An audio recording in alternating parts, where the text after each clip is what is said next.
ಎಲ್ಲರಿಗೂ ಸ್ವಾಗತ. ಓಂ ಗಣಾನಾನ್ವಾ ಗಣಪತಿಂ ಭವಾಮಹೇ ಕವಿಂ ಕವೀನಾಮುಪಮಶ್ರವಸ್ತಮಂ ಜ್ಯೇಷ್ಠರಾಜಂ ಬ್ರಹ್ಮಣಾಂ ಬ್ರಹ್ಮಣಸ್ಪದ ಆನುಶೃಣ್ವನ್ನೋತಿಭಿಸ್ಸೇದಸಾದನಂ. ಓಂ ಮಹಾಗಣಪತಯೇ ನಮಃ. ಓಂ ಪ್ರಣಾದೇವಿ ಸರಸ್ವತಿ ವಾಜೇಭಿರ್ವಾಜಿನೀವತಿ ನಾಮವಿತ್ರವತ್ ಆನಾದಿವಾ ಬೃಹತಃ ಪರ್ವತಾದಾ ಸರಸ್ವತಿ ಯಜತಾಗಂತು ಯಜ್ಞಂ. ಓಂ ವಾಗ್ದೇವ್ಯೈ ನಮಃ. ಓಂ ಗುರುಬ್ರಹ್ಮ ಗುರುರ್ವಿಷ್ಣು ಗುರುದೇವೋ ಮಹೇಶ್ವರಃ ಗುರು ಸಾಕ್ಷಾತ್ ಪರಬ್ರಹ್ಮ ತಸ್ಮೈ ಶ್ರೀ ಗುರವೇ ನಮಃ. ಓಂ ವೇದಮಾತಾ ನಮಸ್ತುಭ್ಯಂ ವರದೆ ಕಾಮರೂಪಿಣಿ ವಿದ್ಯಾರಂಭಂ ಕರಿಷ್ಯಾಮಿ ಸಿದ್ಧಿರ್ಭವತು ಮೇ ಸದಾ. ಇವತ್ತು ವೈಕುಂಠ ಏಕಾದಶಿ. ಎಲ್ಲರಿಗೂ ಮೊದಲು ಶುಭಾಶಯಗಳು.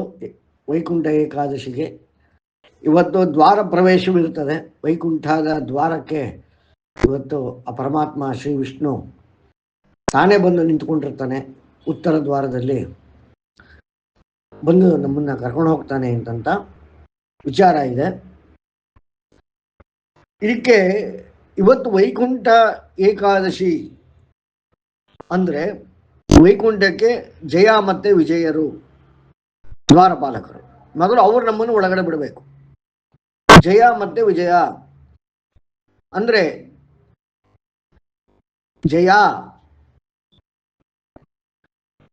ಬೇರೆ ಬೇರೆ ಗತಿಗಳಿಗಾಗಿ ಜನ್ಮಿಸಿದ್ದು, ವಿಜಯ ಒಂದು ಸ್ಪೆಷಲ್ ಪರ್ಪಸ್ಗಾಗಿ ಜನಿಸಿದ್ದು. ಇವೆರಡನ್ನು ನಾವು ಮುಗಿಸಿಕೊಂಡಾಗ ನಮಗೆ ವೈಕುಂಠದಲ್ಲಿ ಒಳಗಡೆ ಬಿಡಲಾಗತ್ತೆ ಅನ್ನೋ ಒಂದು ವಿಚಾರವಾದರೆ, ಇನ್ನೊಂದು ಬಾಹ್ಯ ಮತ್ತೆ ಅಂತರಂಗ ಎರಡು ವಿಚಾರಗಳನ್ನ ಯಾರು ಗೆದ್ದಿರ್ತಾರೆ ಅವರಿಗೆ ವೈಕುಂಠದ ಪ್ರವೇಶ. ವೈಕುಂಠದಲ್ಲಿ ಏನಾಗಿದೆ, ಕ್ಷೀರಸಾಗರದ ಮೇಲೆ ನಾರಾಯಣ ವಿಷ್ಣು ಮಲಗಿದ್ದಾನೆ. ಕ್ಷೀರಸಾಗರ ಅಂದ್ರೆ ಏನು ಅಂತ ಹೇಳ್ತೀರಾ? ಇಲ್ಲಿ ಯಾರಾದ್ರೂ ಹೇಳ್ತೀರಾ? ಕ್ಷೀರಸಾಗರ ಕ್ಷೀರಸಾಗರ ಅಂತಂದ್ರೆ ಹಾಲಿನಿಂದ ಉಂಟಾಗಿದ್ದ ಸಾಗರ. ಹಾಲು ಯಾದಕ್ಕೆ ಕ್ಷೀರ ಅಂದ್ರೆ, ಕ್ಷೀರ ಅಂದ್ರೆ ಹಸುವಿನ ಹಾಲು ಅಂತ ಒಂದು ಮಾತ್ರವಲ್ಲ, ಅತ್ಯಂತ ಶ್ರೇಷ್ಠ. ನಮ್ಮಲ್ಲಿ ದೇವರಿಗೂ ಕೂಡ ಪೂಜೆ ಮಾಡ್ತೇವೆ ಹಾಲಿನಿಂದ. ಯಾಕೆ ಅಂತಂದ್ರೆ ಅಭಿಷೇಕ ಮಾಡ್ತೇವೆ. ಕ್ಷೀರ ಅನ್ನೋದು ತುಂಬಾ ಶ್ರೇಷ್ಠ. ಪಂಚ ಅಮೃತಗಳಲ್ಲಿ ಹಾಲು ಕೂಡ ಒಂದು. 5 ಅಮೃತಗಳಲ್ಲಿ ಹಾಲು ಕೂಡ ಒಂದು. ಅದರಲ್ಲಿ ತುಂಬ ಸತ್ವಾಂಶಗಳಿರ್ತದೆ. ಹಾಗಾಗಿ ಹಾಲು ಬಹಳ ಪ್ರಮುಖ. ಇಂತಹ ಒಂದು ಕ್ಷೀರಸಾಗರ ಅನ್ನೋದನ್ನ ನಾವೊಂದು ಸ್ವಲ್ಪ ವೇದ ಏನು ಹೇಳೋದಕ್ಕೆ ಪ್ರಯತ್ನ ಮಾಡ್ತಾ ಇದೆ ಅನ್ನೋದನ್ನ ನೋಡೋಣ. ಆ ಕ್ಷೀರಸಾಗರ ಅಂತಂದ್ರೆ ಆಕ್ಚುಲಿ ಮಿಲ್ಕಿ ವೇ, ನಮ್ಮ ನಿಹಾರಿಕೆ ಅಥವಾ ಆಕಾಶಗಂಗೆ ಅಂತ ನಾವು ಇವತ್ತು ಏನು ನಾವು ವಿಜ್ಞಾನದಲ್ಲಿ ನೋಡ್ತೇವೆ. ಆಕಾಶಗಂಗೆ, ಆಕಾಶಗಂಗೆಯೇ ಇಲ್ಲಿ ಕ್ಷೀರ. ಅದು ನೋಡಿ, ಇಂಗ್ಲಿಷಲ್ಲೂ ಕೂಡ ಮಿಲ್ಕಿ ವೇ ಏನು ಹೇಳಿ, ಮಿಲ್ಕಿ ವೇ. ಅಲ್ಲೂ ಕೂಡ ಕ್ಷೀರ ಅಂತಾನೆ ಹೇಳಿದ್ದಾರೆ. ಮಿಲ್ಕ್ ಅಂದ್ರೆ ಹಾಲು, ಅವರು ಕೂಡ ಮಿಲ್ಕಿ ವೇ ಅಂತ ಕರೆದಿದ್ದಾರೆ. ಈ ಮಿಲ್ಕಿ ವೇ ಸುತ್ತ ನಮ್ಮ ಸೌರಮಂಡಲ ಸುತ್ತುತ್ತಾ ಇರುತ್ತೆ. ಈ ಮಿಲ್ಕಿ ವೇಗೆ ಮಧ್ಯದಲ್ಲಿ ಒಂದು ಸೆಂಟ್ರಲ್ ಪಿವಟ್ ಅಂತ ಕರಿಬಹುದಾ, ಅಥವಾ ಈ ಸುತ್ತುತ್ತೆ ಅಂತ ಹೇಳಿ ಯಾವ್ದರ ಸುತ್ತ ಸುತ್ತುತ್ತೆ? ಸೆಂಟ್ರಲ್ಲಿ ಒಂದು ವಿಚಾರ ಇದೆ, ಒಂದು ಸ್ಥಾನ ಇದೆ. ಆ ಸ್ಥಾನ ಯಾವುದು? Ultimate position. ಆ ಅಲ್ಟಿಮೇಟ್ ಅನ್ನೋದೇ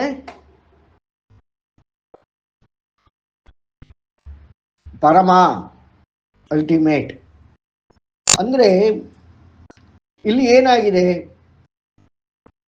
ಆ ಮಧ್ಯದಲ್ಲಿರುವ ಆ ಯಾವುದು, ಆ ಪರ್ವತ ಯಾವುದಿದೆ ಅಂತಂದ್ರೆ ಮಂದಾರ ಪರ್ವತ. ಅದನ್ನೇ ಮಂದಾರ ಅಂತ ಕರೀತಾರೆ, ಅಥವಾ ಅದನ್ನು ಮೇರು ಪರ್ವತ ಅಂತ ವೇದದಲ್ಲಿ ಹೇಳ್ತಾರೆ. ಮೇರು ಮೇರು ಅಂದ್ರೆ ಏನು? ಎತ್ತರ, ಅತ್ಯುತ್ತಮವಾದ ಸ್ಥಾನ, ಅದಕ್ಕಿಂತ ಎತ್ತರವಾದ ಸ್ಥಾನವಿಲ್ಲ ಅಂತ ಹೇಳ್ತಾರೆ. ಆ ಥರ ಮಂದಾರ ಪರ್ವತ ಅಂತ ಕೆಲವರು ಹೇಳ್ತಾರೆ, ಬಟ್ ವೇದದಲ್ಲಿ ಅದನ್ನು ಮೇರು ಪರ್ವತ ಅಂತ ಹೇಳ್ತಾರೆ. ಮೇರು ದಂಡ ಅಂತ ನಮ್ಮ ದೇಹದಲ್ಲಿದೆ. ಯಾವುದು ಯಾರಾದರೂ ಹೇಳ್ತೀರಾ ಮೇರುದಂಡ ಎಲ್ಲಿದೆ ನಮ್ಮ ದೇಹದಲ್ಲಿ? ಪ್ರತಿಯೊಬ್ಬರಲ್ಲೂ ಮೇರುದಂಡ ಅಂತನ್ನೋದು ನಮ್ಮ ಬೆನ್ನುಹುರಿ, ಸ್ಪೈನಲ್ ಕಾರ್ಡ್. ಅಂದ್ರೆ ನಾನು ಏನು ಹೇಳಕ್ ಹೊರಡ್ತಾ ಇದ್ದೀನಿ ಅಂದ್ರೆ, ಇವತ್ತು ವೈಕುಂಠ ಏಕಾದಶಿಯಲ್ಲಿ ವೈಕುಂಠಕ್ಕೆ ಪ್ರವೇಶ ಹೇಗೆ, ವೈಕುಂಠ ಅನ್ನೋದೇನು, ಈ ಎಲ್ಲ ವಿಚಾರಗಳನ್ನ ಇವತ್ತು ನಾವು ತಿಳ್ಕೋಬೇಕು. ಇವತ್ತೇ ವೈಕುಂಠ ಏಕಾದಶಿ ದಿನ ಅಂತಂದ್ರೆ ಯಾರಿಗಾರು ಹೇಳ್ತೀರಾ ಏನರ್ಥ? ಯಾರಾದ್ರೂ ಹೇಳಿ ದಯವಿಟ್ಟು. ನೀವೆಲ್ಲ ಹೋಗಿ ಬಂದಿರ್ತೀರಾ ದೇವಸ್ಥಾನಕ್ಕೆ, ವೈಕುಂಠ ದ್ವಾರವನ್ನು ಪ್ರವೇಶ ಮಾಡಿರ್ತೀರಾ.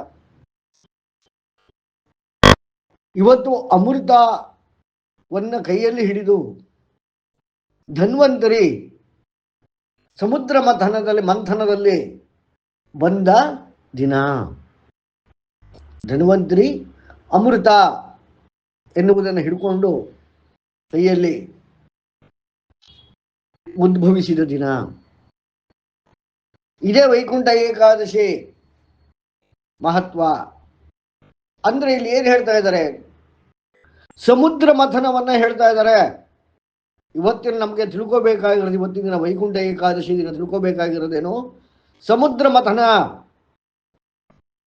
ಸಮುದ್ರ ಮಥನ ಯಾರಾದ್ರೂ ಹೇಳ್ತೀರಾ ಏನ್ ಹಾಗಂದ್ರೆ ಅಂತ? ಸಮುದ್ರನ ವಾಸುಕಿಯನ್ನ ಹಿಡಿದು ಮೇರು ಪರ್ವತದ ಕಡ್ದಾಗ ಹಾಲಾಹಲ ಒಂದ್ ಕಡೆ ಬರುತ್ತೆ, ಅಮೃತ ಒಂದ್ ಕಡೆ ಬರುತ್ತೆ. ಅದು ನನ್ ಗೊತ್ತಿರೋಂಗೆ ಇವರು ದೈತ್ಯರು ಆಮೇಲೆ ದೇವರ ಮಧ್ಯ ಯುದ್ಧ ಆದಾಗ ಅದನ್ನ ಕಡ್ದಾಗ ಇವನು ಲೋಕ ಕಲ್ಯಾಣಕ್ಕಾಗಿ ಶಿವ ಹಾಲಾಹಲನ್ ಕುಡಿತಾನೆ. ಇದು ಸಮುದ್ರ ಮಥನ ಮೇನ್ ಆಗಿ ಆ ಸಮುದ್ರದಿಂದ ಹಾಲಾಹಲ ಆಮೇಲೆ ಅಮೃತನ ತೆಗೆಯೋ ಪ್ರೋಸೆಸ್. Okay, correct. ನೀವು ಹೇಳಿರೋ ಕಥೆ ಸರಿಯಾಗಿದೆ. ಇದರ ಒಳಾರ್ಥ ಏನು? ನಮ್ಮ ಮನಸ್ಸಿನಲ್ಲಿರೋ ಒಳ್ಳೆ ಭಾವನೆ ಅಥವಾ ಕಲುಷಿತ ಭಾವನೆಯನ್ನು ಹೊರಗೆ ತೆಗೆಯೋದು ಅಂತಾನ, ನಮ್ಮ ಇಂಟರ್ನಲ್ ಚರ್ನಿಂಗ್ ಅಂತಾನ. ಹೌದು, ಸ್ವಲ್ಪ ಹತ್ತತ್ರ ಹೇಳಿದ್ದೀರಾ. ನಾನು ಅದನ್ನ ಒಂದು ಸ್ವಲ್ಪ ವಿವರವಾಗಿ ಹೇಳ್ತೇನೆ. ಇನ್ಯಾರಾದ್ರೂ ಹೇಳ್ಬೇಕು ಅಂತಿದ್ಯಾ? ಇನ್ಯಾರ ಸಮುದ್ರ ಮಥನ? ಇಲ್ಲಿ ಫಸ್ಟ್ ನಾವು ತಿಳ್ಕೋಬೇಕಾಗಿರೋದು ಸಮುದ್ರ ಮಥನ ಸಮ್ಯಕ್ ಉದ್ರಂ. ಈ ಅಂದರೆ ಸಮುದ್ರಂ ಅಂದ್ರೆ ಎಲ್ಲರಲ್ಲೂ ಒಂದು ಉದ್ರೇಕವಿದೆ. ಪ್ರಾಣಿ ಪಕ್ಷಿ ಗಿಡ ಮರ, ನಮ್ಮಲ್ಲಿ ನಿಮ್ಮಲ್ಲಿ ಪ್ರತಿಯೊಂದರಲ್ಲೂ ಉದ್ರೇಕವಿದೆ. ಎಲ್ಲರಲ್ಲೂ ಇದೆ. ಈ ಸೃಷ್ಟಿಯಲ್ಲಿರುವ ಎಲ್ಲದರಲ್ಲೂ ಉದ್ರೇಕ ಇರೋದ್ರಿಂದನೇ ಬೀಯಿಂಗ್ ಇಂದ ಬಿಕಮಿಂಗ್ ಅಂದ್ರೆ ನಾವು ಏನಾಗಿದ್ದೇವೆ ಅಲ್ಲಿಂದ ನಾವು ಏನಾಗಬೇಕು ಅನ್ನೋ ಒಂದು ತುಡಿತ. ಅದು ಕಲ್ಲಿಗೂ ಇದೆ, ಮಣ್ಣಿಗೂ ಇದೆ, ಮರಗಿಡಗಳಿಗಿದೆ, ಪ್ರಾಣಿಗಳಿಗಿದೆ, ನಮಗಿದೆ, ಮನುಷ್ಯರಿಗಿದೆ, ದೇವ ರಾಕ್ಷಸ ಎಲ್ಲರಿಗೂ ಇದೆ. ಅಂದ್ರೆ ಅರ್ಥ ಏನು? ಉದ್ರೇಕವಿದೆ. ಉದ್ರೇಕವಿಲ್ಲದೆ ಏನೂ ಮಾಡೋಕ್ಕಾಗೋದಿಲ್ಲ. ಮೊದಲು ಆ ಒಂದು ಟ್ರಿಗರ್ ಆಗಬೇಕು. ಆ ಟ್ರಿಗರಿಂಗ್ ಮೆಕ್ಯಾನಿಸಮ್ ನಮ್ಮಲ್ಲಿದೆ. ಆ ಸಮ್ಯಕ್ ಉದ್ರಂ ಅಂದ್ರೆ ಯಾವುದು ಉತ್ಕರ್ಷಣಕ್ಕೆ ಯಾವಾಗಲೂ ತುಡಿತಾ ಇರ್ತದೆ ಅದನ್ನ ಸಮುದ್ರ ಅಂತ ಇಲ್ಲಿ ಕರೆದಿರೋದು. ಸಮುದ್ರ ಮಂಥನ ಅಂದ್ರೆ ಅರ್ಥ ನಮ್ಮಲ್ಲಿರುವ ಉದ್ರೇಕ, ಸಕಲರಲ್ಲಿರುವ ಉದ್ರೇಕ, ಇವುಗಳು ಹಾದಿ ತಪ್ಪಿದಾಗ ಏನ್ ಮಾಡಬೇಕು ಅಂದ್ರೆ ನಮ್ಮಲ್ಲಿರೋ ಉದ್ರೇಕ ಕೆಟ್ಟ ದಾರಿಯನ್ನು ಹಿಡಿಸಿದರೆ, ಅಧರ್ಮ ಮಾರ್ಗದಲ್ಲಿ ಹೋದರೆ ನಮ್ಮ ನಾಶ ಖಂಡಿತ. ಅದು ಅಂತಿಮ ಬಹು ದುರ್ಭರ. It be very painful. ಆದರೆ ಉದ್ರೇಕವನ್ನೇ ಬಿಟ್ಟು ಬಿಡ್ಲಿಕ್ಕಾಗ್ತದ? ನೋ. ಉದ್ರೇಕ ಎನ್ನುವುದು ಅಗ್ನಿಯಿಂದ ಜನಿತವಾಗ್ತಾನೆ ಇರ್ತದೆ. ಆದರೆ ಅದನ್ನು ನಾವು ಸರಿಯಾಗಿ ಬಳಸಬೇಕು. ಅಂದ್ರೆ ಏನ್ ಮಾಡ್ಬೇಕು? ಅದಕ್ಕೆ ಮಂಥಿಸಬೇಕು. ಚಿಂತನೆ ಮತ್ತು ಮಂಥನ, ಯಾವ್ದಾದ್ರು ಡಿಫ್ರೆನ್ಸ್ ಹೇಳ್ತೀರಾ? ಚಿಂತನೆ ಅಂದ್ರೆ ಏನು, ಮಂಥನ ಅಂದ್ರೆ ಏನು?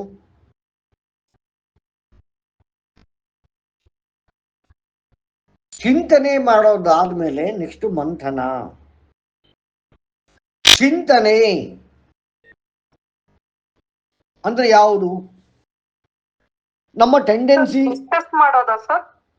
ಏನ್ ಹೇಳಿ? ಡಿಸ್ಕಸ್ ಮಾಡೋದಾ ಸರ್ ಚಿಂತನೆ ಅಂತ? ಅದ್ರ ಬಗ್ಗೆ ವಿಚಾರ ಮಾಡೋದು, ವಿಷಯದ ಬಗ್ಗೆ ಅಲ್ಲ. ವಿಚಾರ ಮಾಡೋದು ಅಂದ್ರೆ ಬೇರೆ. ಇಲ್ಲಿ ಚಿಂತನೆ ಅಂತ ಪದವೇ ಇದೆಯಲ್ಲ. ಚಿಂತನ ಮಂಥನ ಏನಂಗಂದ್ರೆ, ಚಿಂತನ ಅನ್ನೋದು ಏನಾಗಂದ್ರೆ ಮಂಥನ ಎಲ್ಲಿ ಚಿಂತನೆ ಅಂದ್ರೆ ಯೋಚಿಸೋದು. ಆ ಮಂಥನ ಅಂದ್ರೆ ಆ ಯೋಚನೆನ ಆಳವಾಗಿ ಹೋಗಿ ಸರಿ ತಪ್ಪು ಅಥವಾ ಯಾವ್ದು ಒಳಿತಿಗಾಗಿ ಯಾವ್ದು ಒಳಿತಿಗ ಅಲ್ಲ ಅನ್ನೋದ್ರ ಬಗ್ಗೆ ಯೋಚನೆ ಮಾಡೋದು. ಯೋಚನೆ ಮಾಡೋದು ಜಸ್ಟ್ ಬರೀ ಯೋಚನೆ ಮಾಡೋದಷ್ಟೇ. ಆದ್ರೆ ಮಂಥನ ಅಂದ್ರೆ ಅದ್ರದ್ದು ಉದ್ದೇಶಗಳು ಎಲ್ಲ ಅರ್ಥ ಮಾಡ್ಕೊಂಡು ಯೋಚನೆ ಮಾಡೋದು. ಓಕೆ, ಇನ್ಯಾರಾದ್ರೂ ಹೇಳ್ತೀರಾ? ಬಿಟ್ವೀನ್ ಉದ್ರೇಕ ನಂಗೆ ಅರ್ಥ ಆಗ್ಲಿಲ್ಲ ಸರ್. ನೀವು ಉದ್ರೇಕ ಎಕ್ಸೈಟ್ಮೆಂಟ್ ಅಂದ್ರೆ ಎಕ್ಸೈಟ್ಮೆಂಟ್ ಆಗದಲ್ಲಿ ಯಾವ ಕೆಲಸ ನಾವು ಮಾಡಕ್ಕಾಗೋದಿಲ್ಲ.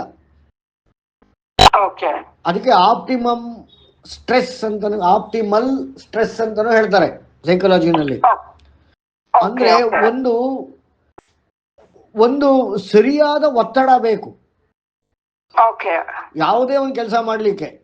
ಈಗ ನಾನು ಪಾಠ ಮಾಡ್ತಿದ್ದೀನಿ ಅಂದ್ರೂ ಅದಕ್ಕೊಂದು ಸರಿಯಾದ ಒತ್ತಡ ಇರಬೇಕು, ಅದಕ್ಕೊಂದು ಸಮನಾದ ಉದ್ರೇಕ ಇರಬೇಕು. ಪಾಠ ಕೇಳಿಸ್ಕೊಳ್ಳೋದಕ್ಕೂ ಒಂದು ಒತ್ತಡ ಇರಬೇಕು, ಒಂದು ಉದ್ರೇಕ ಇರಬೇಕು. ಅದಿಲ್ದಲೆ ನಾವು ಕಲ್ಲು ಮಣ್ಣುಗಳ ತರ ಸುಮ್ಮನೆ ಯಾವುದು ರೆಸ್ಪಾನ್ಸ್ ಮಾಡೋದಿಲ್ಲ ನಮಗೆ. ಆತರ ಸಮುದ್ರ ಸಮ್ಯಕ್ ಉದ್ರಂ. ಸಮ್ಯಕ್ ಅಂದ್ರೆ ಸಪರೇಟ್. ಎಲ್ಲ ಪ್ರಾಣಿಗಳಿಗೂ, ಪಕ್ಷಿಗಳಿಗೂ, ಮಾನವರಿಗೂ, ಜೀವಿಗಳಿಗೂ ಅದರದ್ದೇ ಆದ ಉದ್ರೇಕವಿದೆ. ಈಗ ಮಾನವ ಅಂತಂದ್ರೆ ಮನುಷ್ಯನಿಗೆ ಒಂದು ರೀತಿಯಾದ ಫಂಡಮೆಂಟಲ್ ಉದ್ರೇಕಗಳಿವೆ, ಆಮೇಲೆ ನಾವೇ ಕನ್ಸ್ಟ್ರಕ್ಟ್ ಮಾಡಿಕೊಳ್ಳುವಂತಹ ಉದ್ರೇಕ ಇದೆ. ಈಗ ಉದಾಹರಣೆಗೆ, ಯಾವುದೋ ಹಣ್ಣು ನನಗಿಷ್ಟ, ಆ ಹಣ್ಣು ನೋಡಿದಾಗ ನನಗೆ ಬಾಯಲ್ಲಿ ನೀರೂರ್ತದೆ ಅಂದ್ರೆ ಏನು ಆಯಿತು? I am excited. ಓಕೆ, ಆ ಹಣ್ಣು ನೋಡಿ. ಅದೇ ಥರ ಒಬ್ಬರು ಫಿಲ್ಮ್ ಸ್ಟಾರ್ ನೋಡ್ತೀವಿ. ಆ ಥರ ನಮಗೆ ನನ್ನ ಇದು ಬೇರೆ, ಈ ಗುಂಪು, ನಿಮ್ಮ ಗುಂಪು ಬೇರೆ. ಆದರೆ ನಮ್ಮಲ್ಲಿ ಫಂಡಮೆಂಟಲ್ ಹಸಿವು, ನಿದ್ರೆ, ಬಾಯಾರಿಕೆ, ಭಯ ಹಾಗೂ ಮೈಥುನ, ಈ ಇಷ್ಟು ವಿಚಾರಗಳಿಗೆ ಫಂಡಮೆಂಟಲ್ ಉದ್ರೇಕ ಇದ್ದೇ ಇರ್ತದೆ. ಅದನ್ನ ಉದ್ರೇಕ ಅಂಥ ಉದ್ರೇಕ ಯಾವ್ಯಾವುದೋ ಕಡೆಗೆ ಎಳ್ಕೊಂಡು ಹೋಗ್ತಾ ಇರ್ತದೆ.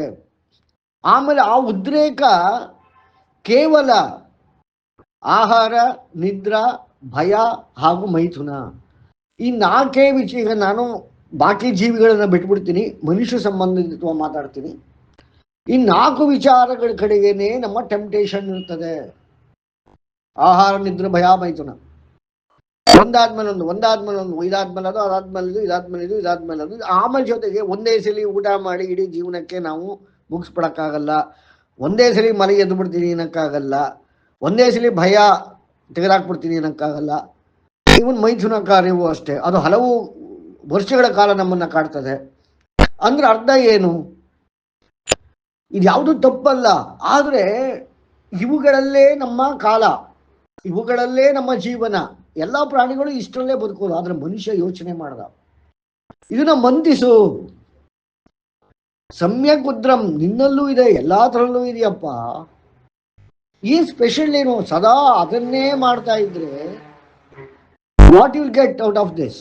ಅಂದ್ರೆ ಎಂಡ್ ಆಫ್ ದಿ ಡೇ ಅಥವಾ ಎಂಡ್ ಆಫ್ ಲೈಫ್ ಈ 4 ಎಲ್ಲರೂ ಮಾಡ್ಕೊಂಡ್ ಬಂದಿರ್ತಾರೆ. ಪ್ರಾಣಿಗಳಿಂದ ಹಿಡಿದು 84 ಲಕ್ಷ ಯೋನಿಗಳಲ್ಲಿ ಹುಟ್ಟುವಂತ ಎಲ್ಲವೂ ಇದೇ ರೀತಿ, ಅಂಡಜ ಜಲಜ ಎಲ್ಲವೂ,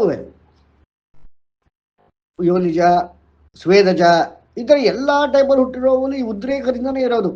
ಇದಕ್ಕೆ ಬೆಸ್ಟ್ ಎಕ್ಸಾಂಪಲ್ ಅಂದರೆ ಆ ಮೈಕ್ರೋಬಯಾಲಜಿನಲ್ಲಿ ನಮ್ಮ ಮೂಮೆಂಟ್ ಅಂತ ಹೇಗೆ ಬಂತು ಅಂತ ಅವರೊಂದು ರಿಸರ್ಚ್ ಮಾಡಿದ್ದಾರೆ ಸೈಂಟಿಸ್ಟ್ಗಳು. ಆ ಕೆಮಿಕಲ್ ರಿಯಾಕ್ಷನ್ ರೆಸ್ಪಾನ್ಸ್ ಅಂದರೆ ಶಾಖ ಮತ್ತೆ ಶಾಖವಿಲ್ಲದ್ದು ಅಂದರೆ ಕೋಲ್ಡ್ ಆ್ಯಂಡ್ ಹಾಟ್, ಇವುಗಳಿಗೆ ರೆಸ್ಪಾಂಡ್ ಮಾಡುವಂಥ ಒಂದು ಬ್ಯಾಕ್ಟೀರಿಯಾ ಇದೆ, ಕಾರ್ಕ್ ಸ್ಕ್ರೂ ಬ್ಯಾಕ್ಟೀರಿಯಾ. ಅದರಿಂದ ಮೂಮೆಂಟ್ ಬಂತು ಅಂತ ಅವರೊಂದು ವಿಚಾರ ಹೇಳ್ತಾರೆ. ಬಟ್ ಅದು ಕೂಡ ಒಂದು ರೀತಿಯಾದ ಉದ್ರೇಕವೇ, ಎಕ್ಸೈಟ್ಮೆಂಟ್. ಆಟಮ್ಸ್ ಅಲ್ಲಿ ಇದೆ, ಅಟಾಮಿಕ್ ಸ್ಟ್ರಕ್ಚರ್ ಅಲ್ಲಿ ಅಟಾಮಿಕ್ ಎಕ್ಸೈಟೇಷನ್ ಅಂತ ಇದೆ. ಅಂದ್ರೆ ನಾವು ಒಂದು ಕಬ್ಬಿಣವನ್ನ ಹೀಟ್ ಮಾಡಿದಾಗ ಅದು ಅಳದಾಗ ಅದ್ರ ಉದ್ದ ಜಾಸ್ತಿ ಆಗ್ತದೆ, ಅದು ಕೋಲ್ಡ್ ಕಡೆ ಹೋಗ್ತಾ ಹೋಗ್ತಾ ಅದು ಶ್ರಿಂಕ್ ಆಗ್ತದೆ. ಅದೇ ರೀತಿ ನಮ್ಮ ಕಾಸ್ಮಾಸ್, ನಮ್ಮ ವಿಶ್ವ ಎಕ್ಸ್ಪ್ಯಾಂಡ್ ಆಗುತ್ತೆ ಇಲ್ಲ ಕಾಂಟ್ರಾಸ್ಟ್ ಆಗುತ್ತೆ. ಬಿಗ್ ಬ್ಯಾಂಗ್ ಆದಮೇಲೆ ಎಕ್ಸ್ಪ್ಯಾನ್ಷನ್ನು, ಒಂದು ಪಾಯಿಂಟ್ ಆದಮೇಲೆ ಬಿಗ್ ಕ್ರಂಚ್ ಅಂತ ಆಗ್ತದೆ. ಅಂದರೆ ಇಲ್ಲಿ ಎಲ್ಲವೂ ಕೂಡ ಉದ್ರೇಕದಿಂದ ಮುಂದುವರಿತಾ ಇದೆ. ಒಂದು ನಿಮಿಷ, ಯಾರಪ್ಪ ಗೊತ್ತಾಗ್ತದೆ ಇಲ್ಲ. ಎಲ್ಲವೂ ಕೂಡ ಉದ್ರೇಕದಿಂದ ಮುಂದಕ್ಕೆ ಹೋಗ್ತಾ ಇದೆ. ಅಂದ್ರೆ ಉದ್ರೇಕವಿಲ್ಲದೆ ಮುಂದುವರಿಕೆ ಇಲ್ಲ, ಅದು ಎಲ್ಲದರಲ್ಲೂ ಇದೆ. ಹಾಗಾಗಿ ಸಮ್ಯಕ್. ಇದನ್ನ ನಾವು ಚಿಂತನೆ ಮಾಡೋದಲ್ಲ, ಮಂಥನ ಮಾಡಬೇಕು ಅನ್ನೋ ವಿಚಾರ ಹೇಳೋದೆ ಸಮುದ್ರ ಮಂಥನಂ, ಸಮುದ್ರ ಮಂಥನ ಅನ್ನೋ ಒಂದು ವಿಚಾರ. ಈ ಸಮುದ್ರ ಮಂಥನದಲ್ಲಿ ಚಿಂತನೆ ಮತ್ತು ಮಂಥನ. ಚಿಂತನೆ ಅಂದ್ರೆ ನಾವು ನಮ್ಮ ಟೆಂಡೆನ್ಸಿಗಳ ಪ್ರಕಾರದಲ್ಲಿ, ನಮ್ಮ ನೆನಪಿನ ಪ್ರಕಾರದಲ್ಲಿ ಮಾತ್ರ ಯೋಚನೆ ಮಾಡ್ತೇವೆ. ನಮ್ಮ ಆಲೋಚನೆಗಳು ಕೇವಲ ನಮ್ಮ ಟೆಂಡೆನ್ಸೀಸ್ ಅಂದ್ರೆ ನಮ್ಮ ವಾಸನೆಗಳು, ಅಂದ್ರೆ what we are made up of, for what we bond, what are all the tendencies we bond with, ಇವುಗಳ ಪ್ರಕಾರದಲ್ಲಿ ಮಾತ್ರ ಆಲೋಚಿಸುವುದು ಚಿಂತನೆ. ಅದು ಚಿತ್ ಅನ್ನೋದ್ರಲ್ಲಿ ನಡೀತದೆ. ಅಂದ್ರೆ ಚಿತ್ ಎನ್ನುವ ಸಹಾಯದಿಂದ ನಡೀತದೆ. ಮಂಥನ ಮನಸ್ಸಿನಿಂದ ನಡೀತದೆ. ನೋಡಿ, ನಮ್ಮಲ್ಲಿ ಅಂತಃಕರಣಗಳು ಮನಸ್ಸು, ಬುದ್ಧಿ, ಚಿತ್ತ ಹಾಗೂ ಅಹಂಕಾರ. ಮನಸ್ಸು ಚಲನೆ ಮತ್ತು ಚಿಂತನೆ, ಬುದ್ಧಿ ಮನಸ್ಸಿನ cream layer. Another form of mind is intellect. Next ಚಿತ್ತ, ಚಿತ್ತದಿಂದ ಚಿಂತನೆ, ಅಹಂಕಾರದಿಂದ we are going to hold it. ಯಾವುದನ್ನು ಹೋಲ್ಡ್ ಮಾಡ್ತೀವಿ? ಚಿಂತನೆ ಅನ್ನೋದು ಚಿತ್ತಿನಿಂದ, ಮಂಥನ ಅನ್ನೋದು ಮನಸ್ಸಿನಿಂದ. ಅಂದ್ರೆ ಇಲ್ಲಿ ಸಮುದ್ರ ಮಂಥನ ಏನ್ ಹೇಳ್ತಾ ಇದೆ? ಎಲ್ಲರಲ್ಲೂ ಉಂಟಾಗುವಂತಹ ರೀತಿಯಲ್ಲಿ ನಿನ್ನಲ್ಲೂ ಉಂಟಾಗುತ್ತಿರುವಂತಹ ಆ ಉದ್ರೇಕ, ಅದರ ಕುರಿತು ಕೇವಲ ಚಿಂತಿಸಿ ಚಿಂತಿಸಿ ಅದನ್ನ ಫುಲ್ಫಿಲ್ ಮಾಡಿಕೊಂಡು ಅದಕ್ಕೆ ತೃಪ್ತಿ ಪಡಿಸ್ಕೊಂಡು ಹೋಗ್ತಾ ಇದೀಯಾ? ಸ್ವಲ್ಪ ಮನಸ್ಸಿನಲ್ಲಿ ಅದನ್ನು ಯೋಚಿಸು, ಆಲೋಚಿಸು, ಮಂಥಿಸು. ಅಂದ್ರೆ ನಾವು ಮೊಸರನ್ನ ಕಡಿದಾಗ ಬೆಣ್ಣೆ ಹೇಗೆ ಮೇಲೆ ಬರ್ತದೆ, ಆ ಥರ ಮಂಥಿಸಿದಾಗ, ಮನಸ್ಸನ್ನ ಮಂಥಿಸಿದಾಗ ದೊರಕುವುದು ಮಂಥನ. ವಿಷ್ಣುವು ಮನಸ್ಸನ್ನ ಮಂಥಿಸಿದ, ಆಗ ಹುಟ್ಟಿದವನೇ ಮನ್ಮಥ. ಆ ರೀತಿಯಾಗಿ ಸಮುದ್ರ ಮಂಥನ ಅಂದ್ರೆ ಏನಾಯಿತು? ದೂರ್ವಾಸರು ಒಂದು ಹಾರವನ್ನ ಇಂದ್ರನಿಗೆ, ಐರಾವತಕ್ಕೆ ಇಂದ್ರನಿಗೆ ಕೊಡ್ತಾರೆ. ಇಂದ್ರ ತನ್ನ ಆನೆ ಹಾಕೋತಾನೆ, ಅದರ ಬರುತ್ತಿರುವ ಗಂಧದಿಂದ ದುಂಬಿಗಳು ಮುತ್ಕೋತವೆ. ಅದರಿಂದ ಒಂಥರ ಕಲಿಬಿಲಿಗೊಂಡ ಆನೆ ಆಹಾರವನ್ನು ಕೆಳಗೆ ಹಾಕ್ತದೆ. ಆಗ ದೂರ್ವಾಸರು ನಿಮ್ಮ ವೈಭೋಗ ಎಲ್ಲ ಇಲ್ಲಿಗೆ ಮುಗಿದು ಹೋಗಲಿ ಅಂತ ಶಾಪ ಕೊಟ್ಬಿಡ್ತಾರೆ. ಆಗ ಗಾಬರಿ ಬಿದ್ದ ದೇವತೆಗಳು ವಿಷ್ಣುವಿನ ಹತ್ರ ಹೋಗ್ತಾರೆ. ಆಗ ವಿಷ್ಣು ಹೇಳ್ತಾನೆ, ಇದೆಲ್ಲ ನಿಮ್ಮ ಬುದ್ಧಿ, ಚಿತ್ತ, ಅಹಂಕಾರ, ಮನಸ್ಸು. ಮುಖ್ಯವಾಗಿ ಚಿತ್ತ ಮತ್ತೆ ಅಹಂಕಾರದಿಂದ ಇದ್ದ ಜ್ಞಾನವನ್ನ ನೀವು ಕೇವಲ ಚಿಂತನೆ ಮಾಡಿದ್ರಿ, ವೈಭೋಗಕ್ಕೆ ಹೋದ್ರಿ, ಅಹಂಕಾರದಿಂದ ಮೆರೆದ್ರಿ. ಅದಕ್ಕೆ ಹೀಗಾಗಿದೆ. Now come on, let us sit and let us churn what happen, what should happen ನಾವು, ಇದಕ್ಕೆ ಪರಿಹಾರ ಏನು ಅಂತ ಮಾಡೋಣ ಅಂತ ಕೇಳಿದ್ರು. ಆ ವಿಷ್ಣುವಿನ ಸಲಹೆಯಂತೆ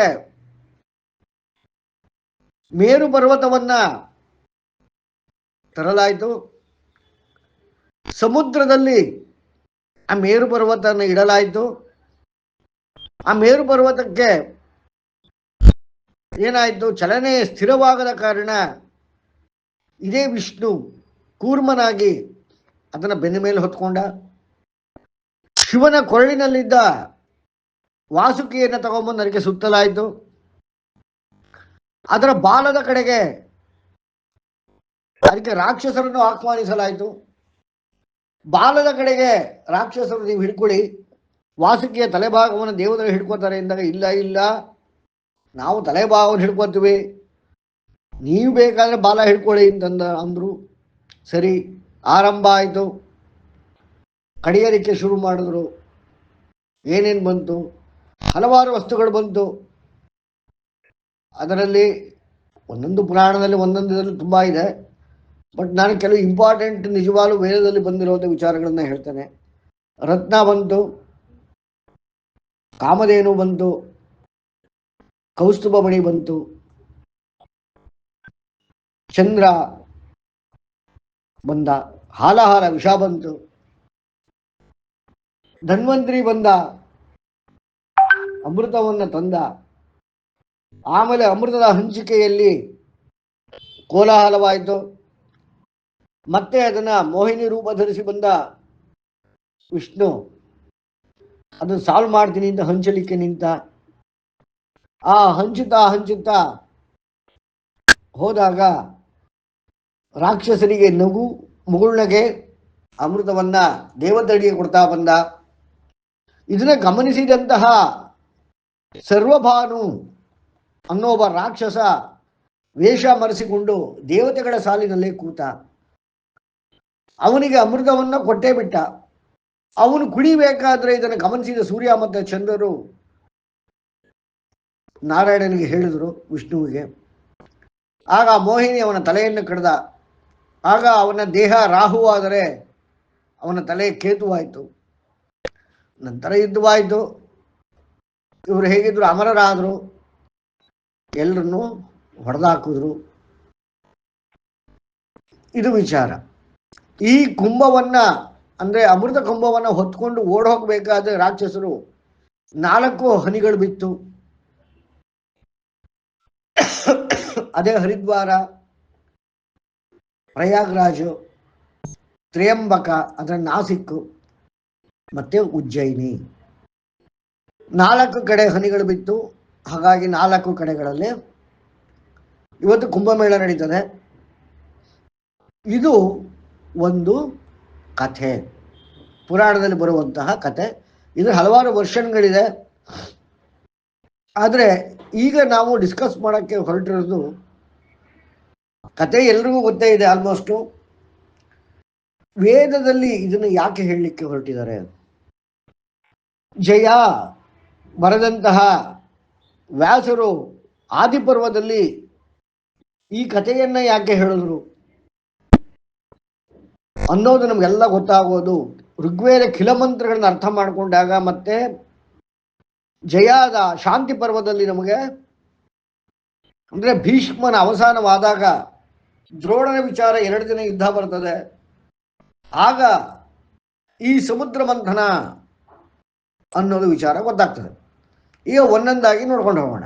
ಇದುವರೆಗೆ ಹೇಳಿದ್ದರೆ ಯಾರಿಗಾರ ಡೌಟ್ ಇದೆಯಾ, ಪ್ರಶ್ನೆ ಇದೆಯಾ?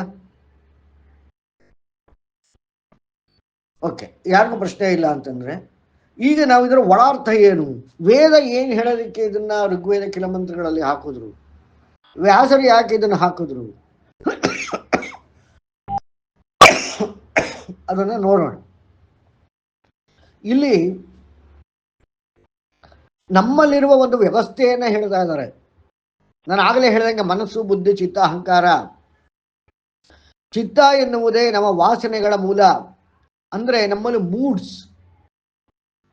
ಮೂಡ್ಸ್ ಭಾವ, ಮೂಡ್ ಸ್ವಿಂಗ್ಸ್ ಅಂತ ಸೈಕಾಲಜಿಲಿ ಒಂದು ಕಾಯಿಲೆನೇ ಇದೆ. ಅದು ಬರೋದು ನಮ್ಮ ಚಿತ್ತದಿಂದ, ಅಂದ್ರೆ ನಮ್ಮ ಟೆಂಡೆನ್ಸಿಯಿಂದ. ಯಾರಿಗಾದ್ರೂ ಮೂಡ್ ಅಪ್ಸೆಟ್ ಆಗ್ತಾ ಇದೆ, ಮೂಡ್ ಕಂಟ್ರೋಲ್ ಇಲ್ಲ ಅಂತಂದ್ರೆ ಅವ್ರಿಗೆ ಆ ಪ್ರಾಬ್ಲಮ್ ಬರ್ತಾ ಇರೋದು ಅವರ ವಾಸುದೇವ, ಸಂಕರ್ಷಣ, ಪ್ರದ್ಯುಮ್ನ, ಅನಿರುದ್ಧ, ವಾಸುದೇವ 4 ರೀತಿಯಾದ ಪ್ರಜ್ಞೆಗಳಲ್ಲಿ ವಾಸುದೇವ ಅಂದ್ರೆ ವಾಸುದೇವನಲ್ಲಿ ಇರುವಂತಹ, ಅಂದ್ರೆ ತುರಿಯ ಪ್ರಜ್ಞೆಯಲ್ಲಿ ಇರುವಂತಹ ವಾಸನೆಗಳಿಂದನೇ ನಮ್ಮ ಎಚ್ಚರ, ಸ್ವಪ್ನ, ಸುಷುಪ್ತಿಗಳ ಕಂಟ್ರೋಲ್ ಆಗ್ತದೆ, ಪ್ರಭಾವ ಬೀರುತ್ತದೆ. ಅವುಗಳಲ್ಲಿ ನಮಗೆ ಭಾವ ಬರ್ತದೆ. ಭಾವ ಬರುವುದು ಅಥವಾ ಮೂಡ್ಸ್ ಅಂತ ನಾವೇನು ಹೇಳ್ತೇವೆ, ಅದು ಬರುವುದು ಚಿತ್ತದಿಂದ. ಚಿತ್ತ ಅಂದ್ರೆ ಏನಾಯಿತು,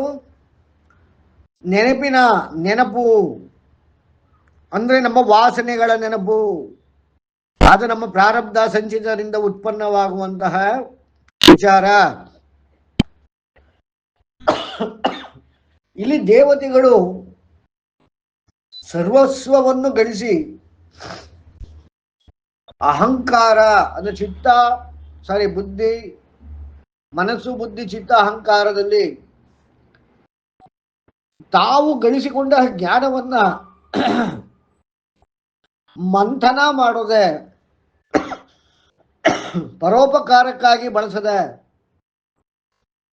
ತಮ್ಮ ಚಿತ್ತಕ್ಕೆ ತಕ್ಕಂತೆ ಬಳಸುತ್ತಾ ಅದನ್ನ ನೋಡಿ ಅಹಂಕಾರದಿಂದ ಮೆರೆಯುತ್ತಾ ಇದ್ದಾಗ ಅವರಿಗೆ ದೂರ್ವಾಸರಿಂದ ಶಾಪ ಬಂದದ್ದು. ಆಗ ಇವರೆಲ್ಲರೂ ವಿಷ್ಣುವಿನ ಬಳಿಗೆ ಓಡಿದರು. ಅಂದ್ರೆ ಅರ್ಥ ಏನು, ವಿಷ್ಣು ಸ್ವತಂತ್ರ ಅಂದ್ರೆ ಯಾವುದೋ ಒಂದು ಇದೆ, ಅದು ಹೋಗೋದಿಕ್ಕೆ ಏನ್ ಬೇಕು, ಅದರ ಆಚೆ ನಿಂತು ಕೆಲಸ ಮಾಡುವಂತಹ ಒಂದು ಜಾಗ ಬೇಕು, ಟೈಮ್ ಅಂಡ್ ಸ್ಪೇಸ್ ಬೇಕು, ಅವಕಾಶ ಬೇಕು. ಅದೇ ರೀತಿ ಯಾವುದೋ ಇಲ್ಲ, ಅದನ್ನು ತರಬೇಕು. ಅದನ್ನು ಮಾಡೋದಿಕ್ಕೆ ಆಪರ್ಚುನಿಟಿ, ಟೈಮ್ ಅಂಡ್ ಸ್ಪೇಸ್ ಬೇಕು. ಬಂದ ನಂತರ ಅದು ಸ್ಥಿರವಾಗಿ ನಿಲ್ಲೋದಿಕ್ಕೆ ಮತ್ತೆ ಸೇಮ್ ಥಿಂಗ್ ಬೇಕು. ಹಾಗಾಗಿ ಈ ಪ್ರಾಬ್ಲಮ್ ಆದಾಗ ಇದು ಫಿಸಿಕಲ್ ಪ್ರಾಬ್ಲಮ್ ಅಲ್ಲ, ಮೆಟಾಫಿಸಿಕಲ್ ಪ್ರಾಬ್ಲಮ್ ಅಲ್ಲ, ಮೈಥಾಲಜಿಕಲ್ ಪ್ರಾಬ್ಲಮ್ ಅಲ್ಲ, ಜ್ಞಾನದ ಪ್ರಾಬ್ಲಮ್. ಅಂದ್ರೆ ಜ್ಞಾನ ಇದೆ, ಆದರೆ ಅದನ್ನ ಅಹಂಕಾರ ಮತ್ತೆ ಚಿತ್ತ ಆವರಿಸಿದೆ. ಯಾವಾಗ ನಮ್ಮಲ್ಲಿರುವ ಜ್ಞಾನ ಅಹಂಕಾರ ಮತ್ತೆ ಚಿತ್ತದಿಂದ ಆವರಿಸಿಕೊಳ್ಳಲ್ಪಡ್ತದೆ, ಅದಕ್ಕೆ ಒಂದು ಆವರಣ ಏರ್ಪಡ್ತದೆ. ಆ ಆವರಣದಿಂದ ನಮ್ಮ ಬಿಹೇವಿಯರ್ ಬದಲಾಗ್ತದೆ.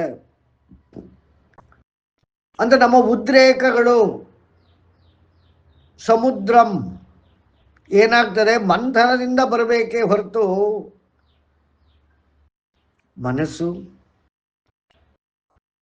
ಬುದ್ಧಿಯಿಂದ ಬರಬೇಕೇ ವಿನಃ ಚಿತ್ತ ಮತ್ತೆ ಅಹಂಕಾರದಿಂದ ಬರಬಾರದು. ಮನಸ್ಸಿನಿಂದ ಮಂಥನ, ಬುದ್ಧಿಯಿಂದ ವಿವೇಕ, ಇವೆರಡರಿಂದ ನಮ್ಮ ಉದ್ರೇಕ ಇರಬೇಕೇ ವಿನಃ, ಅಥವಾ ಉದ್ರೇಕವಾದದ್ದನ್ನು ನಾವು ಜಡ್ಜ್ ಮಾಡಬೇಕೇ ವಿನಃ ಉಪಯೋಗಿಸ್ಬೇಕೇ ಬೇಡವೇ ಅಂತ ತಿಳ್ಕೋಬೇಕೇ ವಿನಃ ಚಿತ್ತ ಮತ್ತು ಅಹಂಕಾರದ ಕೈಗಳಿಗೆ ನಮ್ಮ ಉದ್ರೇಕವನ್ನು ಕೊಟ್ಟರೆ ಅನಾಹುತವಾಗ್ತದೆ ಅನ್ನೋದಕ್ಕೆ ತೋರಿಸೋದಕ್ಕೆ ಈ ಒಂದು ಘಟನೆಯನ್ನ ಇಲ್ಲಿ ವೇದದಲ್ಲಿ ಹೇಳ್ತಾ ಇದ್ದಾರೆ. ಈ ರೀತಿ ಆಯಿತು, ಸರಿ. ಈಗ ಸಮುದ್ರದಲ್ಲಿ ಅಂದ್ರೆ ಉದ್ರೇಕದಲ್ಲಿ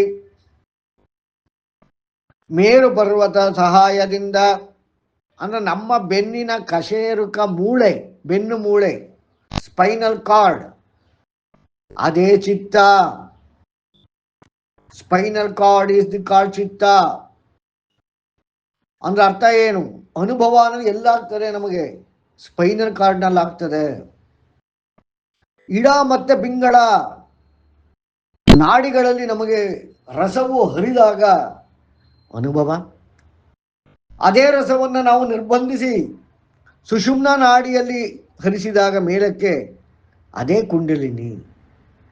ಅಂದರೆ ಈ ರಸಗಳ ಸಂಚಾರ ಇಡ ಪಿಂಗಳ ಮತ್ತು ಸುಷುಮ್ನದಲ್ಲಿ ಏನದು?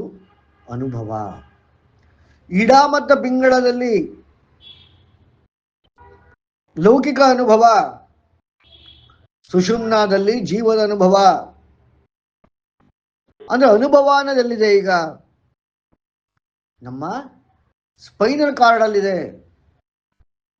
ಅಂದ್ರೆ ನಮ್ಮ ಚಿತ್ತದಲ್ಲಿ, ಅಂದ್ರೆ ವಾಸುದೇವ ವಾಸನಾತ್ ವಾಸುದೇವಸ್ಯ, ನಮ್ಮ ತುರಿಯ ಪ್ರಜ್ಞೆಯಲ್ಲಿರುವ ವಾಸನೆಗಳು ಅವುಗಳ ಚಿತ್ತವನ್ನು ಅಂದ್ರೆ ಮೂಡ್ಸ್, MOODS ಮೂಡ್ಸ್, ಅದನ್ನ ಕ್ರಿಯೇಟ್ ಮಾಡಬೇಕಾದ್ರೆ ಅವುಗಳ ಪ್ರವೃತ್ತಿ ಪ್ರಕಾರದಲ್ಲಿ ನಮ್ಮ ಇಡ ಮತ್ತು ಪಿಂಗಳದಲ್ಲಿ ಬೆನ್ನುಹುರಿಯಲ್ಲಿ ಇರುವ ನಾಡಿಯಲ್ಲಿ ಹರಿತದೆ. ವೈದ್ಯಕೀಯವಾಗಿಯೂ ಕೂಡ ದೇಹದ ಎಲ್ಲ ನರಗಳು ಕೂಡ ಸ್ಪೈನಲ್ ಕಾರ್ಡ್ಗೆ ಅಟ್ಯಾಚ್ ಆಗಿದೆ. ಅನುಭವ ಅನ್ನುವುದು ಬ್ರೈನ್ ಅಲ್ಲ, ದೇಹದ ಯಾವ ಭಾಗದಲ್ಲೂ ಇಲ್ಲ. ಅನುಭವ ಅಂತ ಗೊತ್ತಾಗೋದು ಬೆನ್ನುಹುರಿಯಲ್ಲಿ. ಹಾಗಾಗಿ ಅದು ಮೇರುದಂಡ, ಅದು ನಮ್ಮ ದೇಹ. ಆ ದೇಹಕ್ಕೆ ವಾಸುಕಿ, ವಾಸನೆ, ವಿವಿಧ ರೀತಿಯಾದ ವಾಸನೆಗಳು, ಟೆಂಡೆನ್ಸೀಸ್, ಅದನ್ನ ಸುತ್ತಿ ಆಗ ಅನುಭವ ಪ್ರೇಷಣೆ ಆಗ್ತದೆ. ಅದರ ಬಾಲವನ್ನ ಹಿಡಿಯಲು ಒಪ್ಪದ ರಾಕ್ಷಸರು, ಅಸುರರು, ದೈತ್ಯರು, ಇವರು ತಲೆಯನ್ನು ಹಿಡ್ಕೊಂಡ್ರು. ಅಂದ್ರೆ ಅರ್ಥ ಏನು? ಅಹಂಕಾರದಿಂದ ಹಿಡಿದರು. ನಾನು ಗ್ರೇಟ್, ಐ ಆಮ್ ಗ್ರೇಟ್. ದೇವತೆಗಳು ಬಾಲವನ್ನು ಹಿಡಿದರು. ಆದರೆ ಅತ್ಯಧಿಕ ಬಲ ಎಲ್ಲಿದೆ ಅಂತ ವೇದದಲ್ಲಿ ಏನ್ ಹೇಳ್ತಾರೆ? ಅಹಂಕಾರದಲ್ಲಿ ದುರ್ಬಲತೆ, ದೈನ್ಯತೆಯಲ್ಲಿ ಸಂಪೂರ್ಣ ಬಲ, ಶರಣಾಗತಿಯಲ್ಲಿ ಸಂಪೂರ್ಣ ಬಲ, ವಿನಯತೆಯಲ್ಲಿ ಸಂಪೂರ್ಣ ಬಲ, ಅಹಂಕಾರ, ಕೋಪ, ಮದ, ಮಾತ್ಸರ್ಯಗಳಲ್ಲಿ ದುರ್ಬಲ. ದುರ್ಬಲತೆ ಅನ್ನೋದು ಆ ವಾಸುಕಿಯ ಹೆಡೆ. ಅಂದ್ರೆ ತಲೆ ಎನ್ನುವುದು ಇವತ್ತು ನಮಗೂ ಕೂಡ ಎಲ್ಲ ಪ್ರಾಣಿಗಳಿಗೂ ಶಿರ ಎನ್ನುವುದು ಶ್ರೇಷ್ಠ. ಇಡೀ ದೇಹದಲ್ಲಿ ಶ್ರೇಷ್ಠ ಭಾಗ ಯಾವುದು? ಶಿರ. ಆ ಶಿರವನ್ನ ನಾವು ಹಿಡ್ಕೋತೇವೆ ಅಂದ್ರೆ ಅಹಂಕಾರ. ಬಾಲವನ್ನು ನಾವು ಹಿಡ್ಕೋತೇವೆ ಅಂದ್ರೆ ದೇವತೆಗಳು ವಿನಯ, ಶರಣಾಗತಿ, ದೈನ್ಯತೆ. ಹಾಗಾಗಿ ಇದೆಲ್ಲ ನಡೆದದ್ದು ಬಲಿಚಕ್ರವರ್ತಿಯ ಅಂಡರಲ್ಲಿ, ರಾಕ್ಷಸರ ಕಡೆ. ಬಲ, ಮಲ್ಟಿಪಲ್ ಬಲ ಇಸ್ ಕಾಲ್ಡ್ ಬಲಿ. ಬಲಿ ಕೊಡುವುದು ಪ್ರಾಣಿಗಳ ವಧೆ ಅಲ್ಲ, ಶಕ್ತಿ ಕೊಡುವುದು ಅನ್ನೋ ಅರ್ಥ. ವಾಯು ಮಹಾಬಲ. ಗೋಕರ್ಣದಲ್ಲಿರುವ ಮಹಾಬಲೇಶ್ವರ ಯಾರು? ಯಾರಾದ್ರೂ ಹೇಳಿ. ಈಶ್ವರನ ಆತ್ಮಲಿಂಗ ಗೋಕರ್ಣದಲ್ಲಿರೋದಲ್ವೇ ಮಹಾಬಲೇಶ್ವರ? ಮಾತಾಡಿ. ಮಹಾಬಲ ಅಂದ್ರೆ ಅಲ್ಲಿ ಇರೋದು ಯಾವ ದೇವರು? ಮಹಾಬಲೇಶ್ವರ ಅಂದ್ರೆ ಶಿವ ಸರ್, ಈಶ್ವರ. ಅಲ್ಲ, ಮಹಾಬಲ ಅಂದ್ರೆ ವಾಯು. ಓ ಹಾಗಾಗಿ ನೀವು ಗೋಕರ್ಣಕ್ಕೆ ಹೋಗಿ ಎಲ್ಲಿ ಲಿಂಗ ಅಂತ ಕೇಳಿದ್ರೆ ಪಾಣಿ ಕಾಣ್ತದೆ, ನೀವು ನಿಮ್ಮ ಬೆರಳನ್ನ ಹಾಕಿ ಕೈ ಹಾಕಿ ಕೆಳಗಡೆ ಲಿಂಗ ಟಚ್ ಆಗ್ತದೆ ಅಂತ ಹೇಳ್ತಾರೆ. ಆದ್ರೆ ಲಿಂಗ ಇಲ್ಲ. ಆಮೇಲೆ ಅವರೇನ್ ಹೇಳ್ತಾರೆ, ಲಿಂಗ ದಿನೇ ದಿನೇ ದಿನೇ ದಿನೇ ಕೆಳಕ್ ಹೋಗ್ತಾ ಇದೆ ಆ ರಾವಣ ಇಟ್ಟಾಗ್ಲಿಂದ. ಅಂದ್ರೆ ಶಿವನ ಆ ಮಹಾದೇವನ ಮಹಾಬಲ ಯಾರು? ವಾಯು. ಇಂತಹ ಬಲಗಳನ್ನು ಹೊಂದಿದ್ದವನು ಬಲಿ ಚಕ್ರವರ್ತಿ. ಇಂತಹ ಬಲಿಯ ನೇತೃತ್ವದಲ್ಲಿ ಸಂಪೂರ್ಣ ಚಿತ್ತ ಮತ್ತೆ ಅಹಂಕಾರ ಅಂದ್ರೆ ಉದ್ರೇಕದ ಟೆಂಡೆನ್ಸಿಯ ಉದ್ರೇಕ ಅಂದ್ರೆ ನಮ್ಮ ಪ್ರವೃತ್ತಿಗಳ ಉದ್ರೇಕದ ಅಂತಿಮ ಚರಣ ಅಹಂಕಾರ, ಮದ, ಮಾತ್ಸರ್ಯ, ಕೋಪ. ಅದೇ ವಿನಮ್ರತೆಯ, ಶರಣಾಗತಿಯ, ದೈನ್ಯತೆಯ ಬಲ. ಯಾದಕ್ಕೆ ಬಲ? ಅದು ಸಹನೆ, ತಾಳ್ಮೆ, ಪ್ರೇಮ, ಪ್ರೀತಿ, ಸದಾಚಾರ, ಧರ್ಮ, ವಿವೇಕ, ಈ ರೀತಿಯಾದ ವಿಚಾರಗಳು ಇವುಗಳಲ್ಲಿ ಬರ್ತದೆ.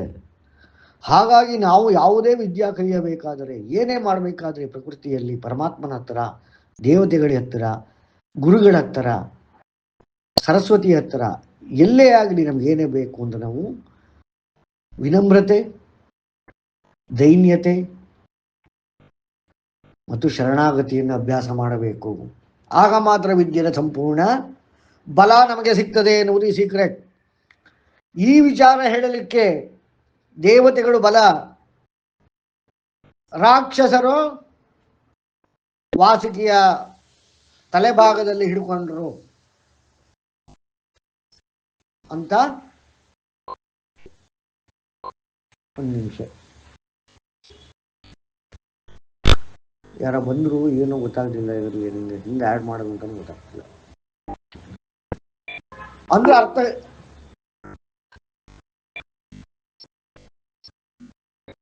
ಸರ್, ನಾನ್ ಹ್ಯಾಂಡ್ ರೈಸ್ ಮಾಡಿದ್ದು ಸರ್. ಓ ಹೌದಾ, ಹೇಳಿ ಹೇಳಿ ಮೇಡಮ್, ಗೊತ್ತಾಗ್ಲಿಲ್ಲ ನನಗೆ, ಸಾರಿ. ಓಕೆ ಓಕೆ ಸರ್, ಇದು ಎಷ್ಟೊಂದ್ಸತಿ ದ್ವಂದ್ವ ಕಾಡುತ್ತೆ.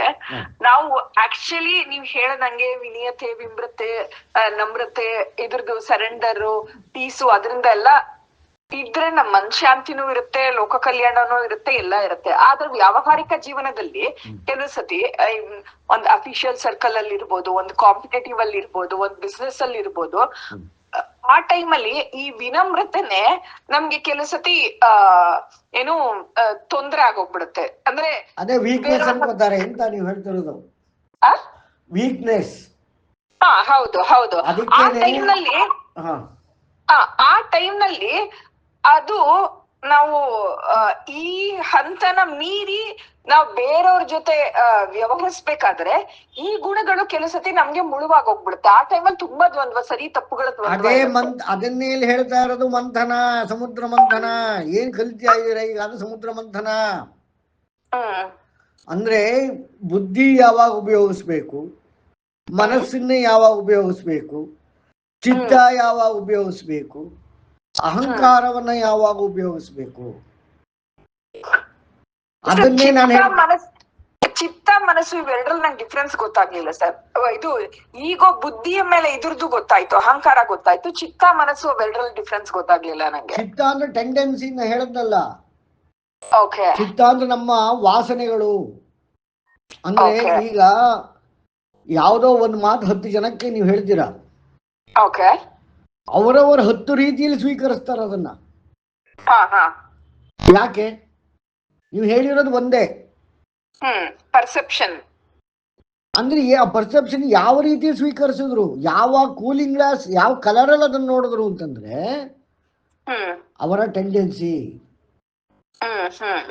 ಈಗ ಯಾರೋ ಒಬ್ರು ಅನ್ನಕ್ಕೆ ಕಷ್ಟಪಟ್ಟು ಬಂದಿರ್ತಾರೆ ಜೀವನ, ಅವರಿಗೆ ನೀವು ಊಟ ಆಯ್ತಾನಪ್ಪ ಅಂತಂದ್ರೆ ಅವನೊಂದು ರೀತಿ ತಗೋತಾನೆ, ಹೊಟ್ಟೆ ತುಂಬಿರೋ ಒಂದು ರೀತಿ ತಗೋತಾನೆ, ಅಂದ್ರೆ ಒಂದೇ ವಿಚಾರನ ಹೇಳೋದು ಒಂದೇ, ಭಾವ ಒಂದೇ, ಅದ ಸ್ವೀಕರಿಸುವ ರೀತಿಗಳು ಹಲವಾರು.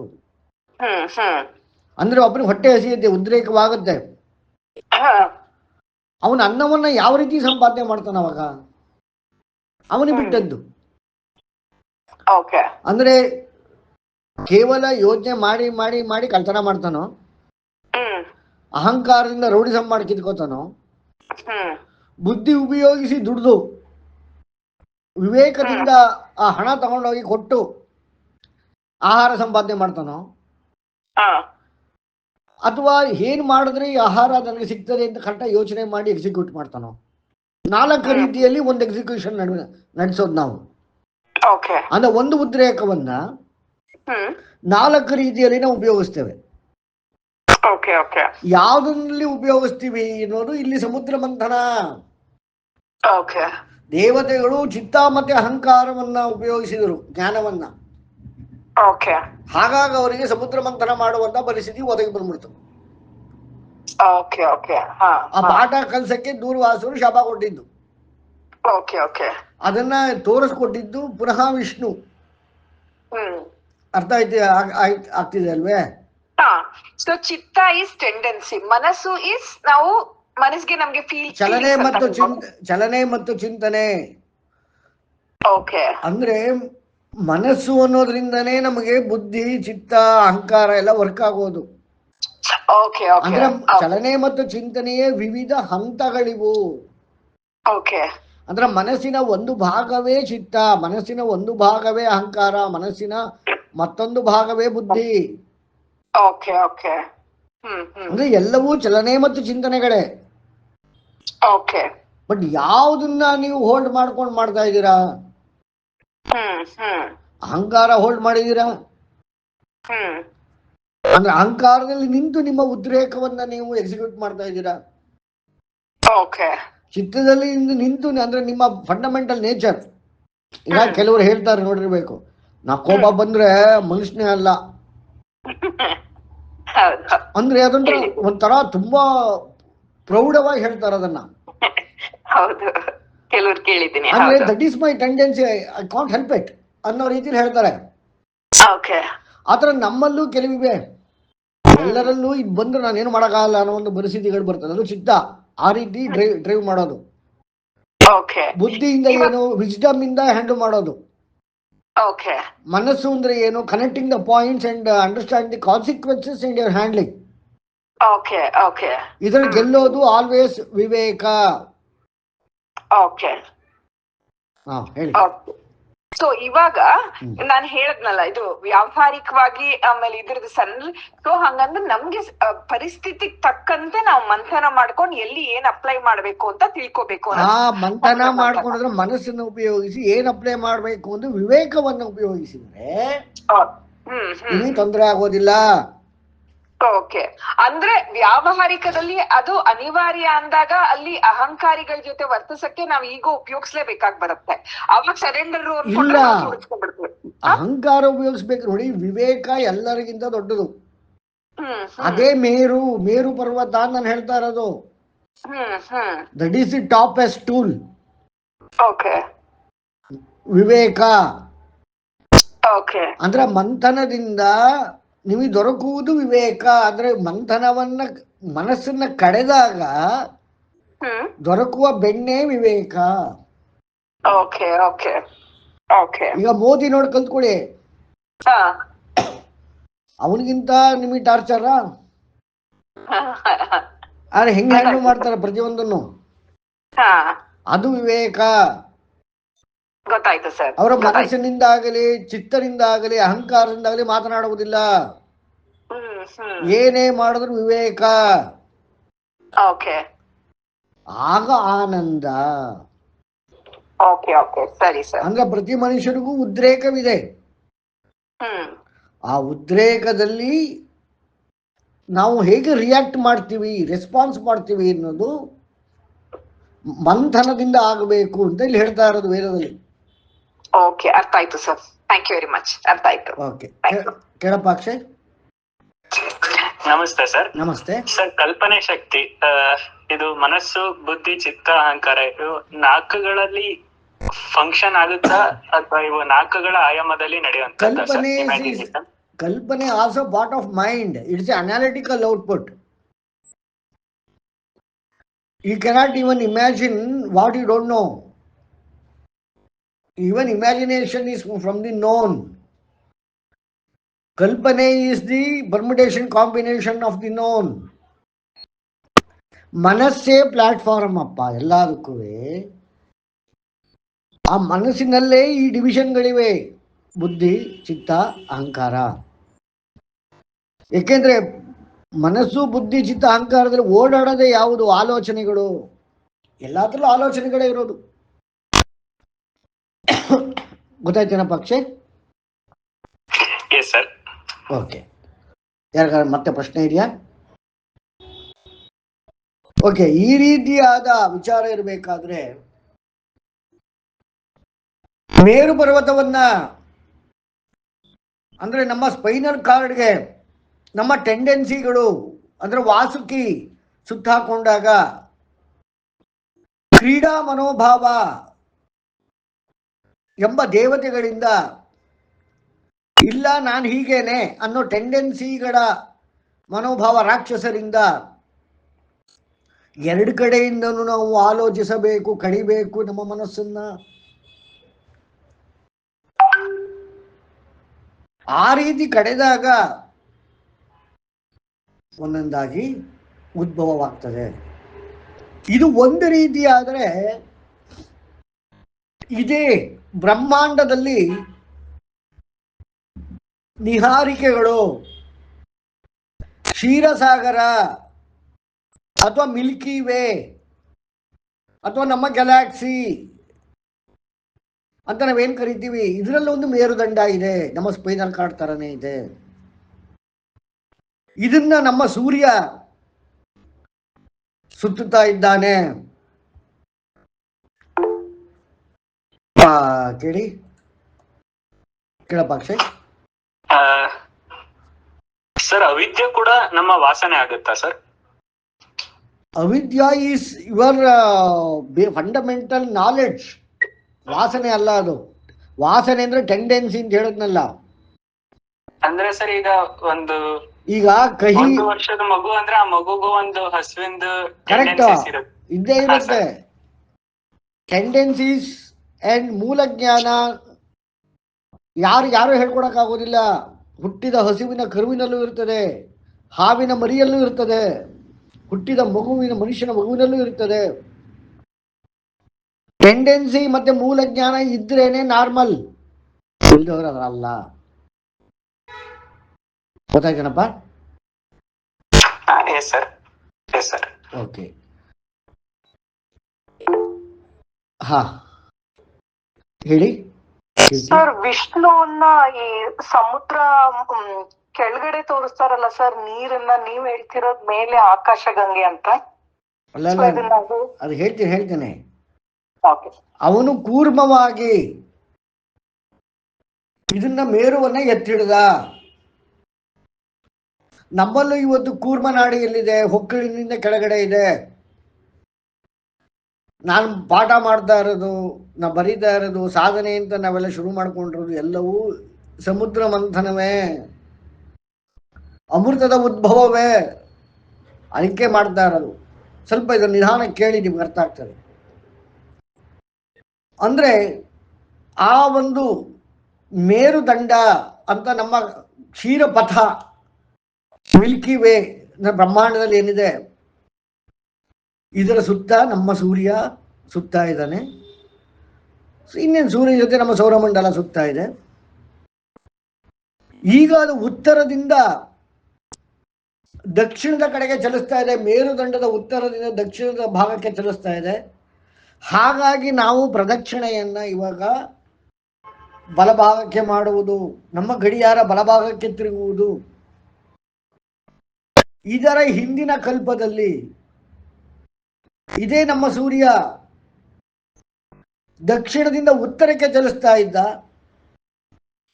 ಆಗ ಇದ್ದ ಜೀವಿಗಳು ಎಡದಿಂದ ಬಲಕ್ಕೆ ಪ್ರದಕ್ಷಿಣೆ ಸಾರಿ ಬಲದಿಂದ ಎಡಕ್ಕೆ ಪ್ರದಕ್ಷಿಣೆ ಮಾಡ್ತಾ ಇದ್ರು. ಆಗ ಇದ್ದಂತ ಗಡಿಯಾರ ಉಲ್ಟಾ ತಿರುಗ್ತಾ ಇತ್ತು.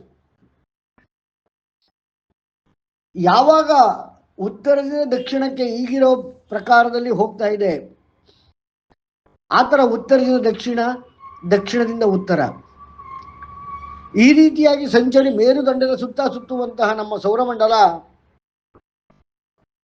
ಒಂದೊಂದು ಧ್ರುವವನ್ನು ತಲುಪಿ ಅದನ್ನ ಮುಂದೆ ಬಂದಾಗ ಈ ಭೂಮಿ ಮೇಲೆ ಪ್ರಾಣಿಗಳ ಸೃಷ್ಟಿ ಎಲ್ಲವೂ ಬದಲಾಗ್ತದೆ. ನನ್ನ ಮೊದಲನೇ ಬುಕ್ಕಲ್ಲಿ ಕೆಲವೆಲ್ಲ ಬರೆದಿದ್ದೇನೆ, ನೀವು ಓದ್ಕೋಬಹುದು. ಉದಾಹರಣೆ ಒಂದೇ ಒಂದು ಹೇಳ್ತೇನೆ. ಈಗ ಮನುಷ್ಯ ನಾವು ಹೇಗಿದ್ದೇವೆ, ಇದೇ ದಕ್ಷಿಣದಿಂದ ಉತ್ತರಕ್ಕೆ ಬರಬೇಕಾದ್ರೆ ಸೂರ್ಯ ಇದು ಹಿಂದಿನ ಕಲ್ಪದಲ್ಲಿ ಇದೇ ಮಾನವನಿಗೆ ತಲೆ ಇತ್ತು, ಬಟ್ ನಮ್ಮದ ರೀತಿ ಇರಲಿಲ್ಲ, ಸಿಂಹದ ರೀತಿಯಲ್ಲಿತ್ತು. ಪ್ಲೀಸ್ ಎಲ್ಲರೂ ಅರ್ಥ ಮಾಡ್ಕೊಳ್ಳಿ. ಮನುಷ್ಯ ದೇಹ ಸಿಂಹ ತಲೆ, ನರಸಿಂಹ. ಅಂದ್ರೆ ಮಾನವನ ಲುಕ್ ಹೆಂಗಿತ್ತು ಅಂದ್ರೆ ನೋಡೋದಕ್ಕೆ ಎಲ್ಲರೂ ನರಸಿಂಹ. ಉದಾಹರಣೆ ಹೇಳ್ತಾ ಇರೋದು. ಆಮೇಲೆ ಈಗ ಮಾನವ ಭೂಮಿಯನ್ನು ಆಳ್ತಾ ಇದ್ದಾನೆ. ಯಾಕೆಂದ್ರೆ